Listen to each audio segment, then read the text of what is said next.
The end of Friday prayers brought Tunisians onto the streets of the capital. Security forces have deployed in Tunis and across the country. Demonstrations have built through the week as anger grows over government price hikes on top of already soaring inflation. Why did we do the revolution? For jobs, for freedom, and for dignity. We obtained freedom, sure, but we're going hungry. In December 2010, a vegetable seller in the town of Sidi Bouzid set himself on fire in protest at the confiscation of his cart by local authorities. That act triggered country-wide demonstrations that would eventually topple Tunisian dictator Zine El Abidine Ben Ali and spread across the region.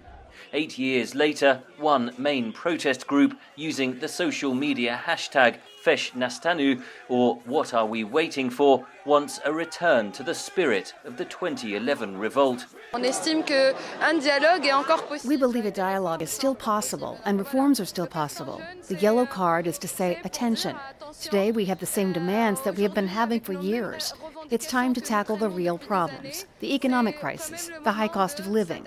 The government enacted a new law this month, raising taxes to try to cut the deficit. I think that this government feels that its ability to make its own economic policy or its ability to roll back these austerity reforms is very much limited by the demands of international financial institutions, primarily the IMF.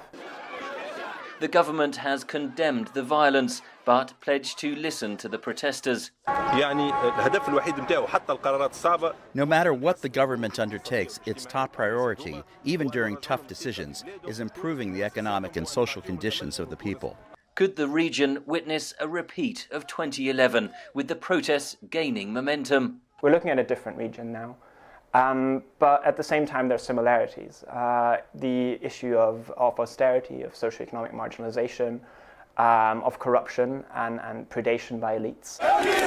The Tunisian government's task is to address those deep-rooted problems before the protests spin out of control. Henry Ridgewell for VOA News, London.